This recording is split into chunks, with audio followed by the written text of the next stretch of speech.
ಮಕ್ಕಳೇ, ಮತ್ತೊಮ್ಮೆ ಕನ್ನಡ ತರಗತಿಗೆ ಸ್ವಾಗತ. ಕಳೆದ ತರಗತಿಯಲ್ಲಿ ನಾವು 2 ಪ್ಯಾರಾಗಳ ಅಂದ್ರೆ 8 ಸಾಲುಗಳ ಒಂದು ಸಾರಾಂಶವನ್ನು ನಾವು ತಿಳಿದಿದ್ದೀವಿ. ಈ ಒಂದು ತರಗತಿಯಲ್ಲಿ ಉಳಿದ ಸಾಲುಗಳ ಅಥವಾ ಪ್ಯಾರಾಗಳ ಒಂದು ಸಾರಾಂಶವನ್ನು ಅಭ್ಯಾಸ ಮಾಡೋಣ. ಗಾಳಿ ಬಂದಡೆ ತಿರುಗುವ ಹೇಳಿತನವು, ದಾಳಿ ಬಂದೊಡನೆ ಶರಣೆಂಬ ಹೆಣ್ತನವು. ಮಕ್ಕಳಲ್ಲಿ ಎಂ ಗೋಪಾಲಕೃಷ್ಣ ಅಡಿಗರು ನಮಗೆ ಗುರಿಯ ಬಗ್ಗೆ ಒಂದು ಸ್ಪಷ್ಟವಾದ ಸಂದೇಶವನ್ನ ನೀಡ್ತಾ ಇದ್ದಾರೆ. ಆ ಒಂದು ಗುರಿ ಹೇಗಿರಬೇಕು, ಆ ಒಂದು ಗುರಿಯನ್ನ ಮುಟ್ಟಬೇಕಾದ್ರೆ ನಾವು ಏನೆಲ್ಲ ಒಂದು ಕಾರ್ಯಗಳನ್ನ ಮಾಡಬೇಕು. ಒಂದು ಅಂಬುಜ ಸೂರ್ಯನ ಕಿರಣಗಳನ್ನ ಬೀಳೋದಕ್ಕೆ ಎಷ್ಟು ಒಂದು ಪ್ರಯತ್ನ ಮಾಡುತ್ತೋ, ತಪಸ್ಸನ್ನ ಮಾಡುತ್ತೋ, ಹಾಗೆ ನಮ್ಮ ಗುರಿ ಸಾಧನೆಯಲ್ಲಿ ನಾವು ಸಹ ತಪಸ್ಸನ್ನ ಆಚರಿಸಬೇಕು ಅಂತ ಹೇಳ್ತಾ ಇದ್ದಾರೆ. ಹಾಗೆಯೇ ಗುರಿಯನ್ನ ಸಾಧನೆ ಮಾಡುವಂತ ಒಂದು ಮಾರ್ಗದಲ್ಲಿ ಅಥವಾ ಒಂದು ಘಟ್ಟದಲ್ಲಿ ಏನಪ್ಪ ಎದುರಾಗುತ್ತೆ ಅಂತಂದ್ರೆ ಕಷ್ಟ ನಷ್ಟಗಳು ಎದುರಾಗುತ್ತೆ. ಹಾಗೇನೇನೆ ಗಾಳಿ ಬಂದಡೆ ತಿರುಗುವ ಹೇಳಿತನವು ಅಂತ. ಗಾಳಿ ಬಂದಡೆ ಅಂತಂದ್ರೆ ನಮ್ಮ ಮನಸ್ಸು ಯಾವ ಕಡೆ ಹೋಗುತ್ತೋ ನಾವು ಆ ಕಡೆಗೆ ಹೋಗ್ತೀವಿ. ನಮ್ಮ ಮನಸ್ಸು ಸರಿನೂ ಹೇಳುತ್ತೆ, ತಪ್ಪದನ್ನ ಹೇಳುತ್ತೆ. ಆದ್ರೆ ನಾವು ಸರಿಯಾದದ್ದನ್ನ ಆರಿಸ್ಕೋಬೇಕು. ನಮ್ಮ ಮನಸ್ಸು ಏನ್ ಹೇಳುತ್ತೋ ಅಥವಾ ಬೇರೆಯವರು ಯಾರೋ ಒಬ್ರು ಬಂದು ನೋಡು, ಇದು ಈ ಗುರಿ ಚೆನ್ನಾಗಿದೆ, ಈ ಗೋಲ್ ಚೆನ್ನಾಗಿದೆ, ಹಾಗಾಗು ಹೀಗಾಗು ಅಂತ ಹೇಳ್ತಾರೆ. ಬಟ್ ಅವ್ರು ಹೇಳಿದ ಮಾತಿಗೆ ನಾವು ತಲೆ ಕೊಡಬಾರ್ದು. ನಮ್ಮ ಮನಸ್ಸು ಒಳ್ಳೆಯದನ್ನ ಹೇಳುತ್ತೆ, ಆ ಒಳ್ಳೆಯದನ್ನ ಕೇಳಬೇಕು. ಹೇಳಿತನ ಬೇಡ. ಗಾಳಿ ಬಂದಡೆ ತಿರುಗುವ ಅಂತಂದ್ರೆ ಯಾವ್ದಕ್ಕಂದ್ರೆ ಅದು ಇವಾಗ ಡಾಕ್ಟರ್ ಆಗ್ತೀನಿ, ನೆಕ್ಸ್ಟ್ ಇನ್ನೊಂದಿಗೆ ಇಂಜಿನಿಯರ್ ಆಗ್ತೀನಿ, ಇನ್ನೊಂದು ಡೇಯಲ್ಲಿ ನಾನು IAS ಆಫೀಸರ್ ಆಗ್ತೀನಿ ಅಂತ ಹೇಳ್ಬಿಟ್ಟು ದಿನಕ್ಕೆ ಒಂದೊಂದು, ಇಯರ್ಗೆ ಒಂದೊಂದು ಗೋಲ್ಗಳನ್ನ ಇಟ್ಕೋಬಾರ್ದು. ಗಾಳಿ ಬಂದಡೆ ತಿರುಗುವ ಹೇಳಿತನ ಅಂತಂದ್ರೆ ಸ್ವಂತಿಕೆ ಇಲ್ಲದಂತಹ ವ್ಯಕ್ತಿಯನ್ನ ನಾವು ಹೇಳಿತನ ಅಂತ ಕರಿತೀವಿ. ಆ ತರ ಹೇಳಿತನವನ್ನ ಬೆಳೆಸ್ಕೋಬಾರ್ದು. ಸ್ವಂತ ನಿರ್ಧಾರವನ್ನ ತಗೋಬೇಕು. ಒಂದೇ ನಿರ್ಧಾರವನ್ನ ತಗೊಂಡು ಆ ಒಂದು ನಿರ್ಧಾರದ ಒಂದು ವೇಳೆ ನಾವು ಹೋಗ್ಬೇಕು. ಯಾರೋ ಒಂದು ಏನೇ ಹೇಳಿದ್ರೆ ಮತ್ತೆ ಚೇಂಜ್ ಮಾಡ್ಕೊಳ್ಳೋದು, ಮತ್ತೆ ಇನ್ಯಾರೋ ಒಂದು ಹೇಳ್ತಾರೆ ಅದನ್ನ ಮತ್ತೆ ಗುರಿಯನ್ನ ಚೇಂಜ್ ಮಾಡ್ಕೊಳ್ಳೋದು, ಆ ತರ ಮಾಡಬಾರ್ದು. ಒಂದು ಗುರಿ ಅಂತಂದ್ರೆ ಆ ನಿರ್ದಿಷ್ಟ ಗುರಿಯತ್ತನೇ ನಮ್ಮ ಪ್ರಯತ್ನಗಳು ಸಾಗಬೇಕು. ಹಾಗೆಯೇ ದಾಳಿ ಬಂದೊಡನೆ ಶರಣೆಂಬ ಹೆಣ್ತನವು. ದಾಳಿ ಬಂದೊಡನೆ ಅಂತಂದ್ರೆ ಹಿಂದಿನ ಕಾಲದಲ್ಲಿ ರಾಜರು ಯುದ್ಧಕ್ಕೆ ಹೋಗ್ತಾ ಇದ್ರಂತೆ. ರಾಜರು ಯುದ್ಧ ಮಾಡೋದಕ್ಕೆ ವಾರಿಗೆ ಅಂತ ಹೋಗ್ತಾ ಇದ್ರಂತೆ. ಆ ವಾರಲ್ಲಿ ಏನ್ ಮಾಡ್ತಾ ಇದ್ರಪ್ಪ ಅಂತಂದ್ರೆ ತುಂಬಾ ಸಾಮರ್ಥ್ಯವುಳ್ಳಂತಹ ರಾಜರು, ತುಂಬಾ ಧೈರ್ಯವಂತ ರಾಜರು ಏನ್ ಮಾಡ್ತಾ ಇದ್ರು, ಎದುರಾಳಿಯನ್ನ ಯಶಸ್ವಿಯಾಗಿ ಹೋರಾಡ್ತಾ ಇದ್ರು. ಅಂತಂದ್ರೆ ಅವರ ವಿರುದ್ಧ ಯಶಸ್ವಿ ಅಂತಂದ್ರೆ ಅವ್ರಿಗೆ ಎಷ್ಟು ಶಕ್ತಿ ಸಾಮರ್ಥ್ಯ ಇರುತ್ತೋ ಅಷ್ಟನ್ನ ಬಳಸ್ಕೊಂಡು ಹೋರಾಡ್ತಾ ಇದ್ರು. ಅದು ಸೋಲಾಗ್ಲಿ ಗೆಲುವಾಗ್ಲಿ ಪ್ರಯತ್ನ ಮಾಡ್ತಾ ಇದ್ರು. ಅಂತ ರಾಜರು ಇದ್ದಾರೆ. ಇನ್ನು ಕೆಲವರು ರಾಜರು ಯುದ್ಧಕ್ಕೆ ಅಂತ ಹೋಗ್ತಾರೆ, ವಿರೋಧದ ಅಥವಾ ಎದುರಾಳಿಯ ಒಂದು ಸೈನಿಕರು ರಾಜನ ಶಕ್ತಿ ಸಾಮರ್ಥ್ಯಗಳನ್ನ ನೋಡ್ತಾರೆ. ನೋಡ್ಬಿಟ್ಟು ಭಯ ಆಗೋಗುತ್ತೆ, ನಾನು ಇವ್ರ ಮೇಲೆ ಏನಪ್ಪ ಗೆಲ್ತೀನಿ, ನಾನು ಹೊಟ್ಟೋಗ್ಬಿಡ್ಕು ಅಂತ ಅಲ್ಲಿ ಯುದ್ಧ ಮಾಡ್ದಿರ ಏನ್ ಮಾಡ್ತಾರೆ, ಪಲಾಯನ ಮಾಡ್ತಾರೆ. ಏನೋ ಭಯ ಪಟ್ಟು ಇನ್ನ ಯುದ್ಧ ಸ್ಟಾರ್ಟ್ ಆಗಿರೋದಿಲ್ಲ. ಅವಾಗ ನಾವು ನೋಡಪ್ಪ ಅವ್ರ ಸೈನಿಕರು ಎಷ್ಟು ಜನ ಇದ್ದಾರೋ, ಅವನ್ ರಾಜ ನೋಡು, ಅವನ ಒಂದು ಸೈನಿಕರು ಯೂಸ್ ಮಾಡುವಂತ ವೆಪನ್ಸ್ ನೋಡು ಅಂತ ಹೇಳ್ಬಿಟ್ಟು ನೋಡೇನೆ ಭಯ ಪಟ್ಟು ಕೆಲವು ರಾಜರು ಹಿಂದ್ಗಡೆಗೆ ಪಲಾಯನ ಮಾಡಿರುವಂತಹ ಒಂದು ಸಂದರ್ಭಗಳು ಇದೆ. ಹಾಗೆ ಇಲ್ಲಿ ಹೇಳ್ತಾ ಇದ್ದಾರೆ ಯಾರು, ಎಂ ಗೋಪಾಲಕೃಷ್ಣ ಅಡಿಗರು, ದಾಳಿ ಬಂದೊಡನೆ ನಮ್ಮ ಗುರಿಯನ್ನ ಸಾಧನೆ ಮಾಡೋದಕ್ಕೆ ಮಧ್ಯದಲ್ಲಿ ಅನೇಕ ಕಷ್ಟಗಳು ನಮಗೆ ಎದುರಾಗುತ್ತೆ. ಆ ಕಷ್ಟಗಳನ್ನ ಉಂಡಬೇಕು, ಆ ಕಷ್ಟಗಳಿಗೆ ಪರಿಹಾರಗಳನ್ನ ತಗೋಬೇಕು, ಪರಿಹಾರಗಳನ್ನ ಸರ್ಚ್ ಮಾಡ್ಕೊಂಡು ನಾವು ಹೋಗ್ಬೇಕು. ಆವಾಗ ಏನಪ್ಪ ಆಗುತ್ತೆ ಅಂತಂದ್ರೆ ನಮ್ಮ ಯಶಸ್ಸು ಅನ್ನೋದು ಕಟ್ಟಿಟ್ಟ ಬುತ್ತಿ. ಅದನ್ನ ಬಿಟ್ಟು ನಾವಿನ್ನೂ ಗುರಿ ಇಟ್ಕೊಂಡ್ಬಿಟ್ಟು ಅಷ್ಟು ಕಷ್ಟಗಳಿದೆಯಂತಪ್ಪ, ಅಷ್ಟು ಡಿಫಿಕಲ್ಟ್ ಇದೆಯಂತೆ, ಅದು ಹಾಗೆ ಹೀಗೆ ಅಂತ ಕಂತೇನಂತ ಅಂತ ಎಲ್ಲ ಮೈಂಡ್ ಸೇರಿಸ್ಕೊಂಡು ಅಯ್ಯೋ ಆ ಗುರಿನೇ ಬೇಡಪ್ಪ ಅಂತ ಹೇಳ್ಬಿಟ್ಟು ವಾಪಸ್ ಬರುವಂತಹ ಅಥವಾ ಬೇರೆ ಒಂದು ಗುರಿಗೆ ತನ್ನ ಮನಸ್ಸನ್ನ ಚೇಂಜ್ ಮಾಡ್ಕೊಡುವಂತ ಒಂದು ನಿಶ್ಚಲ ಅಂತಂದ್ರೆ ಛಲ ಇರಬೇಕು. ಯಾವ್ದಾದ್ರು ಒಂದು ಗುರಿ ಇಟ್ಕೊಂಡಿದೀವಿ ಅಂದ್ರೆ ಅದರ ಒಂದು ಮಾರ್ಗದಲ್ಲೇನೆ ಹೋಗ್ಬೇಕು. ಎಷ್ಟೇ ನಷ್ಟಗಳು ಬಂದ್ರು ಸಹ ಹೋಗ್ಬೇಕು, ಮಧ್ಯದಲ್ಲಿ ಬಿಟ್ಟು ಬರಬಾರ್ದು. ನನ್ನ ಕೈಲಾಗಲ್ಲ ಅಂತ ಅನ್ಕೊಬಾರ್ದು. ಅನ್ಕೊಂಡಿದ್ದ ಕ್ಷಣನೇ ನಿಮ್ಮ ಸಾಮರ್ಥ್ಯ ಎಲ್ಲ ಏನಾಗುತ್ತೆ, ಕುಸಿದು ಹೋಗುತ್ತೆ. ನೀವು ಪ್ರಯತ್ನ ಮಾಡೋದಕ್ಕೆ ಸಾಧ್ಯ ಇಲ್ಲ. ದಾಳಿ ಬಂದೊಡನೆ ಶರಣೆಂಬ ಹೆಣ್ತನವು. ಇಲ್ಲಿ ದಾಳಿ ಬರೋದು ಯಾವ್ಯಾವು? ಕಷ್ಟಗಳು, ದುಃಖಗಳು. ಈ ದುಃಖ ಕಷ್ಟಗಳು ಬಂದ ತಕ್ಷಣ ನನ್ನ ಕೈಲಿ ಆಗಲ್ಲ ಬಿಡಪ್ಪ ಅಂತ ಅನ್ಕೊಳ್ಳುವಂತ ಒಂದು ಮನಸ್ತತ್ವ ಬೇಡ ಅಂತ ಕವಿ ಹೇಳ್ತಾ ಇದ್ದಾರೆ. ನೋಡಿ ಎಷ್ಟು ಚೆನ್ನಾಗಿ ಹೇಳ್ತಾ ಇದಾರೋ. ಕಷ್ಟ ಬರುತ್ತೆ, ಒಂದು ಗುರಿಯನ್ನು ಇಟ್ಕೊಂಡಿರ್ಬೇಕಾದ್ರೆ ಆ ಗುರಿಯನ್ನ ಸಾಧನೆ ಮಾಡ್ಬೇಕಾದ್ರೆ ಒಂದು ಕಷ್ಟ ಬರುತ್ತೆ, ಕಷ್ಟ ಸುಖಗಳು ಬರುತ್ತೆ. ಬಟ್ ಅದನ್ನ ನಾವು ದಾಟ್ಕೊಂಡು ಹೋಗ್ಬೇಕು, ಮುನ್ನುಗ್ಕೊಂಡು ಹೋಗ್ಬೇಕು. ಅವಾಗೇನೆ ನಮ್ಗೆ ಯಶಸ್ಸು ಅನ್ನೋದು ಸಿಗತ್ತೆ. ಕಷ್ಟಗಳಿದೆ, ಸುಖ ಕಷ್ಟ ದುಃಖ ಇದೆಪ್ಪ ಯಾರಪ್ಪ ಅಂತ ಹೇಳ್ಬಿಟ್ಟು ಬಿಟ್ಬಿಟ್ರೆ ನಮ್ಮ ಒಂದು ಶ್ರೇಯಸ್ಸು ಸಾಧನೆಯನ್ನು ನಷ್ಟಮಟ್ಟಕ್ಕೆ ಇರುತ್ತೆ. ಹಾಗೆ ಮಾಡಬಾರ್ದು. ಹೆಣ್ತನವು ಅಂತಂದ್ರೆ ಹೆಣ್ಮಕ್ಳು ತುಂಬಾ ಭಯ ಪಡ್ತಾರಲ್ವಾ, ಆ ಭಯದ ಒಂದು ಸ್ಥಿತಿಯನ್ನ ಬಿಟ್ಬಿಡ್ಬೇಕು. ಹಿಡಿದೋಳ್ ದಾರಿಯಲು ಕೊನೆಯವರೆಗೆ ದೂಡು ಬಾಳ್ವೆಯೇನು ಪೌರುಷದ ಹೊನಳೊಳಗೆ. ನೋಡಿ ಮಕ್ಕಳೇ, ಹಿಡಿದೋಳ್ ದಾರಿ, ಓಳ್ ದಾರಿ ಅಂತ ಇದೆ. ಓಳ್ ದಾರಿ ಅಂತಂದ್ರೆ ಒಳ್ಳೆಯ ದಾರಿ. ಯಾವುದು ನೀನ್ ದಾರಿಯನ್ನ ಹಿಡಿತೀಯೋ, ಒಳ್ಳೆಯ ದಾರಿಯನ್ನ ಹಿಡ್ತೀಯೋ, ಆ ಒಂದು ಮಾರ್ಗದಲ್ಲಿ ನೀನು ಕೊನೆಯವರೆಗೂ ಸಾಗಬೇಕು. ಒಳ್ಳೆಯ ಗುರಿಗಳನ್ನ ಇಟ್ಕೋಬೇಕು. ಇದು ಏನು ಈಡೇರದ ಆಸೆ, ಅಳಿಯಾಸೆಗಳನ್ನ, ಕೀಳಾಸೆಗಳನ್ನ ನಾವು ಇಟ್ಕೋಬಾರ್ದು. ಕೀಳಾಸೆ ಅಂತಂದ್ರೆ ಮತ್ತೊಂದು ಅರ್ಥ ಇದೆ ಮಕ್ಕಳೇ. ಕಳ್ಳತನ, ದರೋಡೆ, ಮೋಸ, ಕುತಂತ್ರ, ಇಂತಹ ಕ್ಯಾರೆಕ್ಟರ್ಸ್ ಇರುವಂತಹ ಆಸೆಗಳನ್ನು ನಾವು ಇಟ್ಕೋಬಾರ್ದು ಅಂತ ಅರ್ಥ. ಹಾಗೆ ಇಲ್ಲಿ ಯಾವುದಾದ್ರೂ ಒಂದು ಆಸೆ ಇಟ್ಕೊಂಡಿದೀಯ ಅಂತಂದ್ರೆ, ಒಂದು ಗುರಿ ಇಟ್ಕೊಂಡಿದೀಯ ಅಂತಂದ್ರೆ ಅದು ಒಳ್ಳೆಯದಾಗಿರ್ಬೇಕು. ಅದೇ ಮಾರ್ಗದಲ್ಲಿ ಕೊನೆಯವರೆಗೂ ನೀನು ಸಾಗಬೇಕು. ಹಿಡಿದೋಳ್ ದಾರಿಯಲು ಕೊನೆಯವರೆಗೆ, ಹಿಡಿದಂತಹ ದಾರಿಯಲ್ಲಿ ನೀನು ಕೊನೆಯವರೆಗೂ ಸಾಗಬೇಕು. ಯಾವುದರ ಮಾರ್ಗವಾಗಿ? ಗುರಿಯ ಮಾರ್ಗವಾಗಿ. ದೂಡು ಬಾಳ್ವೆಯೇನು ಪೌರುಷದ ಹೊನಲೊಳಗೆ. ಹಿಡಿದು ದೂಡು ಬಾಳ್ವೆ ಏನು ಅಂತಂದ್ರೆ ನಡೆಸು ಆ ಒಂದು ದಾರಿಯಲ್ಲಿ, ಆ ಒಂದು ಮಾರ್ಗದಲ್ಲಿ, ಗುರಿಯನ್ನ ಸಾಧಿಸುವಂತ ಮಾರ್ಗದಲ್ಲಿ ನೀನು ನಡೆ. ಪೌರುಷದ ಹೊನಲೊಳಗೆ, ಪೌರುಷದಿಂದ ನಾನ್ ಸಾಧನೆ ಮಾಡ್ತೀನಿ, ನನ್ನ ಕೈಲಾಗತ್ತೆ ಅನ್ನೋ ಒಂದು ಮಹತ್ವವಾದಂತಹ ಒಂದು ನಿರ್ಧಾರದಿಂದ, ದಿಟ್ಟ ನಿರ್ಧಾರದಿಂದ ನಾವು ಮುನ್ನಡೆಯಬೇಕಂತೆ. ಯಾವ ರೀತಿ? ಒಂದು ಪ್ರವಾಹ ಬಂದ್ರೂ ಸಹ, ಕಷ್ಟಗಳ ಒಂದು ಪ್ರವಾಹನೇ ಬಂದ್ರೂ ಸರಿ, ನಾನು ಆ ಪ್ರವಾಹವನ್ನ ದಾಟಿ ಹೋಗ್ತೀನಿ. ಆ ಶಕ್ತಿ ಸಾಮರ್ಥ್ಯ ನನಗೆ ದೇವರು ಕೊಟ್ಟಿದ್ದಾರೆ, ನಾನು ಅದನ್ನ ಯೂಸ್ ಮಾಡ್ಕೊಂಡು ಹೋಗ್ತೀನಿ ಅನ್ನೋ ಒಂದು ದಿಟ್ಟ ನಿರ್ಧಾರವನ್ನ, ನಿರ್ದಿಷ್ಟವಾದ ನಿರ್ಧಾರವನ್ನ ನಾವು ತಗೋಬೇಕಂತೆ.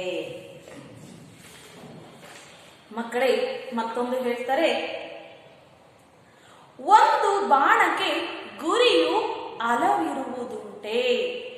ಮಕ್ಕಳೇ, ಇಲ್ಲಿ ಒಂದು ಬಾಣ ಇದೆ, ಆ ಬಾಣಕ್ಕೆ ಗುರಿ ಮೀನ್ಸ್ ಗೋಲ್, ಹಲವು ಇರುತ್ತಾ, ಜಾಸ್ತಿ ಇರುತ್ತಾ? ಇವಾಗ ಒಬ್ಬ ಬೇಡ ಇರ್ತಾನೆ, ತನ್ನ ಬಾಣವನ್ನ ತೆಗೆದು ಯಾವುದೋ ಒಂದು ಪಕ್ಷಿ ಇರುತ್ತೆ, ಆ ಪಕ್ಷಿಗೆ ಬಿಡ್ತಾನೋ ಇಲ್ಲ 10 ಪಕ್ಷಿಗಳಿರುತ್ತೆ, 10 ಪಕ್ಷಿಗಳಿಗೂ ಬಿಡಕ್ ಸಾಧ್ಯನಾ? ಇಲ್ಲ. ಆ ಒಬ್ಬ ಬೇಡ ಹಂಟರ್ ಒಂದು ಪಕ್ಷಿಗಷ್ಟೇ ಬಾಣ ಬಿಡೋದಕ್ಕೆ ಸಾಧ್ಯ ಇರುತ್ತೆ. 10 ಪಕ್ಷಿಗಳು ಇರುತ್ತೆ, 10 ಪಕ್ಷಿಗಳಿಗೂ ಬಾಣ ಬಿಡಕ್ಕಾಗತ್ತಾ? ಸಾಧ್ಯನೇ ಇಲ್ಲ. ಅಂದ್ರೆ 10 ಬಾಣಗಳನ್ನು ತಗೋಬೇಕಲ್ಲಿ. ಒಬ್ಬ ವ್ಯಕ್ತಿ 10 ಬಾಣಗಳನ್ನ ಯೂಸ್ ಮಾಡೋದಕ್ಕೆ ಅಟ್ ಎ ಟೈಮ್ ಸಾಧ್ಯನಾ? ಇಲ್ಲ. ಹಾಗೆ ಇಲ್ಲಿ ಒಂದು ಬಾಣಕ್ಕೆ ಏನ್ ಹೇಳ್ತಾ ಇದ್ದಾರೆ, ಒಂದು ಬಾಣಕ್ಕೆ ಗುರಿಯು ಹಲವಿರುವುದುಂಟೆ. ಒಂದು ಬಾಣ ಇದೆ, ಆ ಬಾಣಕ್ಕೆ ಒಂದೇ ಗುರಿ ಇರಬೇಕು, ಹಲವು ಇರೋದಕ್ಕೆ ಸಾಧ್ಯ ಇಲ್ಲ. ಹಲವು ಇದೆ ಅಂತಂದ್ರೆ ಆ ವ್ಯಕ್ತಿ ಸುಮ್ಮನೆ ಆಟ ಆಡ್ತಾ ಇದ್ದಾನೆ ಅಂತ ಅನ್ಸುತ್ತೆ. ಒಂದು ದೇಹದೊಳ ಆತ್ಮ ಬೆರಡಿರುವುದುಂಟೆ. ಹಾಗೇನೆ ಹೇಳ್ತಾ ಇದ್ದಾರೆ. ಎಷ್ಟು ಚೆನ್ನಾಗಿ ಎಕ್ಸಾಂಪಲ್ ಕೊಡ್ತಾ ಇದ್ದಾರೆ. ಒಂದು ಬಾಣಕ್ಕೆ ಒಂದೇ ಗುರಿ, ಹಲವು ಇರೋದಿಲ್ಲ, ಜಾಸ್ತಿ ಇರೋದಿಲ್ಲ. ಹಾಗೇನೆ ಒಂದು ದೇಹ, ಒಂದು ಬಾಡಿಗೆ ಅದರಲ್ಲಿರುವಂತ ಆತ್ಮ ಒಂದೇ ಇರುತ್ತೆ. ಎರಡಿರುತ್ತಾ ಆತ್ಮ? ನಾವು ಪ್ರತಿಯೊಬ್ಬನ ಮನುಷ್ಯನಲ್ಲಿ ಒಂದೊಂದು ಆತ್ಮಗಳಿರುತ್ತೆ. ಎರಡೇ ಇರಕ್ಕೆ ಸಾಧ್ಯನಾ? ಇಲ್ಲ, ಇರೋದಕ್ಕೆ ಸಾಧ್ಯನೇ ಇಲ್ಲ. ಹಾಗೆ ಒಂದು ಜೀವನಕ್ಕೆ ಹಲವು ಸಾಧ್ಯಗಳು. ನಮಗೂ ಇರೋದು ಒಂದೇ ಜೀವನ ಅಲ್ವಾ? ಒಂದೇ ಜೀವನದಲ್ಲಿ ಹಲವು ಗುರಿಗಳನ್ನ ಸಾಧನೆ ಮಾಡೋದಕ್ಕೆ ಆಗುತ್ತಾ? ಆಗೋದಿಲ್ಲ. ಆದ್ರೂ ಸಹ ಅದನ್ನು ನಾವು ನಿರ್ದಿಷ್ಟವಾಗಿ ಮುಟ್ಟೋದಕ್ಕೆ ಸಾಧ್ಯ ಇಲ್ಲ. ಒಂದೇ ಹೆಗ್ಗುರಿಗೆ ಹೋರಾಡು ಹಗಲಿರಲು. ಅದಕ್ಕೆ ಮಕ್ಕಳೇ, ಹೇಗೆ ಒಂದು ಬಾಣಕ್ಕೆ ಒಂದೇ ಗುರಿ, ಒಂದು ದೇಹಕ್ಕೆ ಒಂದೇ ಆತ್ಮ, ಹಾಗೇನೆ ಒಂದು ಜೀವನಕ್ಕೆ ಒಂದೇ ಗುರಿ ಇರಬೇಕು. ಹಲವಿದ್ರೆ ಅದನ್ನ ನಾವು ಯಾವುದರಲ್ಲೂ ಯಶಸ್ಸನ್ನ ಪಡೆಯೋದಕ್ಕೆ ಸಾಧ್ಯ ಇಲ್ಲ. ಹಾಗಾಗಿ ಒಂದೇ ಗುರಿಯನ್ನ ಇಟ್ಕೋಬೇಕು, ಆ ಗುರಿಯತ್ತ ನಾವು ಸಾಗಬೇಕು. ನಾನು ಡಾಕ್ಟರ್ ಆಗ್ತೀನಿ, ನಾನು ಇಂಜಿನಿಯರ್ ಆಗ್ತೀನಿ, ನಾನು ರೈತ ಆಗ್ತೀನಿ, ನಾನು ಸೈಂಟಿಸ್ಟ್ ಆಗ್ತೀನಿ ಅಂತಂದ್ರೆ ಸಾಧ್ಯನಾ? ಇಲ್ಲ. ಯಾವುದಾದ್ರೂ ಒಂದಲ್ಲಿ ನಮ್ಮ ಸಾಧನೆಯನ್ನ ತೋರಿಸ್ಬೇಕು. ಇಲ್ಲ ಡಾಕ್ಟರ್ ಆಗ್ಬೇಕು, ಇಲ್ಲ ಇಂಜಿನಿಯರ್ ಆಗ್ಬೇಕು, ಇಲ್ಲ ರೈತ ಆಗ್ಬೇಕು, ಇಲ್ಲ ಸೈಂಟಿಸ್ಟ್ ಆಗ್ಬೇಕು. ಯಾವ್ದಾದ್ರು ಒಂದು ಮಾಡೋದಕ್ಕೆ ಸಾಧ್ಯ. ಎಲ್ಲ ಮಾಡ್ತೀನಿ ಅಂತಂದ್ರೆ ಅದು ನಿರ್ದಿಷ್ಟವಾದ ಗುರಿಗಂತೂ ಅಲ್ಲ. ಹಾಗಾಗಿ ನಾವು ಒಂದೇ ಒಂದು ಗುರಿಯನ್ನ ಇಟ್ಕೋಬೇಕು, ಆ ಗುರಿಯ ಮಾರ್ಗದಲ್ಲಿ ನಾವು ಸಾಗಬೇಕು. ಒಂದೇ ಹೆಗ್ಗುರಿ. ಹೆಗ್ಗುರಿ ಅಂತಂದ್ರೆ ಹಿರಿದಾದ ಗುರಿ, ದೊಡ್ಡ ಗುರಿಯನ್ನ ನಾವು ಇಟ್ಕೋಬೇಕು, ಆ ಗುರಿಯತ್ತ ನಾವು ಸಾಗಬೇಕು. ಹಗಲಿರುಳು, ಡೇ ನೈಟ್ ಅದ್ರ ಬಗ್ಗೆನೆ ನಾವು ಚಿಂತೆ ಮಾಡಬೇಕು, ಅದ್ರ ಕಡೆನೆ ನಮ್ಮ ಪ್ರಯತ್ನ ನಿರಂತರ ಸಾಗ್ತಾ ಇರಬೇಕು. ನರನೊಳಗೆ ನಾರಾಯಣನ ರೂಪು ಕಂಡು. ಮಕ್ಕಳಿಗೆ ಇನ್ನೊಂದು ವಿಚಾರವನ್ನ ಹೇಳ್ತಾ ಇದ್ರೆ, ಗುರಿ ಇಟ್ಕೊಂಡಿದೀವಿ ಅಂತಂದ್ರೆ ಆ ಗುರಿ ಸಾಧನೆ ಮಾಡ್ತೀವಿ. ಸಾಧನೆ ಮಾಡುವಂತ ಒಂದು ಮಾರ್ಗವನ್ನ ದೇವರು ನಮ್ಗೆ ತೋರಿಸ್ತಾರೆ, ಸಾಧನೆನೂ ಮಾಡ್ತೀವಿ. ಆ ಸಾಧನೆ ಮಾಡಿದ ನಂತರ ನಾವು ಒಳ್ಳೆಯ ವ್ಯಕ್ತಿಗಳಾಗಬೇಕು, ಒಳ್ಳೆಯ ಸಾಧನೆಯನ್ನ ಆಯ್ಕೆ ಮಾಡ್ಕೋಬೇಕು, ಒಳ್ಳೆಯದನ್ನ ನಾವು ಯೋಚನೆ ಮಾಡಬೇಕು, ಥಿಂಕ್ ಮಾಡಬೇಕು. ನಾರಾಯಣನ ರೂಪು ಕಂಡು. ರೂಪು ನಾರಾಯಣನ ಅಂತಂದ್ರೆ ದೇವರು. ಆ ದೇವರು ಪ್ರತಿಯೊಬ್ಬರ ಮನುಷ್ಯನಲ್ಲೂ ಸಹ ಇರ್ತಾನೆ ಇಲ್ವಾ? ನಮ್ಮ ನಂಬಿಕೆಯೇ ನಮ್ಮ ದೇವರು. ಪ್ರತಿಯೊಬ್ಬರಲ್ಲೂ ಸಹ ದೇವರು ಇರ್ತಾರೆ. ಅದು ಯಾವ ರೂಪದಲ್ಲಿ ಇರ್ತಾರಪ್ಪ ಅಂತಂದ್ರೆ ಕರುಣೆ, ಸಹಾಯ,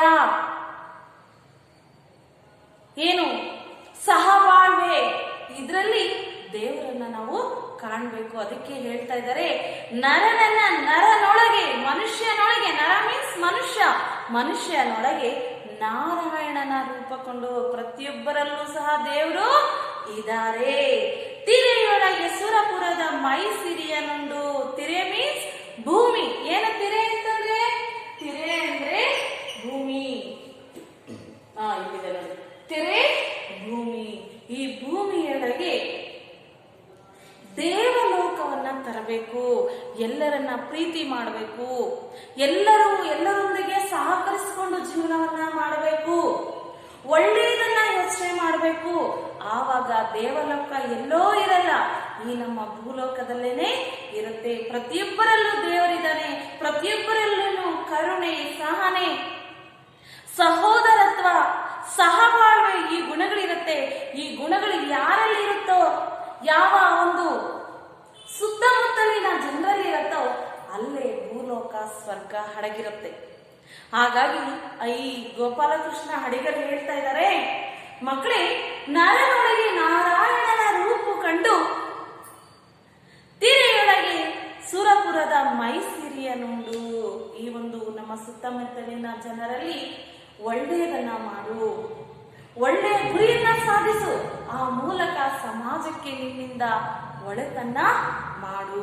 ಯಾಕಪ್ಪ ಅಂತಂದ್ರೆ ಸಮಾಜದಲ್ಲಿ ಎಲ್ಲರೂ ಸಹ ಉಳ್ಳವರೇ ಇರಲ್ಲ, ಎಲ್ಲರೂ ಸಹ ಬಡವರೇ ಇರೋದಿಲ್ಲ. ಉಳ್ಳವರು ಬಡವರ ಒಂದು ತಾರತಮ್ಯವನ್ನ ಕಡಿಮೆ ಮಾಡು, ನಿನ್ನ ಕೈಯಲ್ಲಿ ಆದಷ್ಟು ಸಹಾಯವನ್ನ ನೀನು ಮಾಡು. ಆವಾಗೇನೆ ಏನಪ್ಪ ಆಗುತ್ತೆ, ದೇವರು ನಿಮ್ಮನ್ನ ಮೆಚ್ಚುತ್ತಾರೆ ಅಂತ ಹೇಳ್ತಾ ಇದ್ದಾರೆ. ಪರಹಿತಕ್ಕೆ ಬಳಲು ತಿರಲದುವೆ ಜೀವನವು. ಮಕ್ಕಳೇ, ಪರಹಿತಕ್ಕೆ ಅಂತಂದ್ರೆ ಬೇರೆಯವರು ಚೆನ್ನಾಗಿರ್ಬೇಕು, ನಾವು ಚೆನ್ನಾಗಿರ್ಬೇಕು, ಬೇರೆಯವರು ಚೆನ್ನಾಗಿರ್ಬೇಕು ಅನ್ನೋದನ್ನೇ ಪರಹಿತಕ್ಕೆ ಅಂತ ಹೇಳ್ತಾರೆ.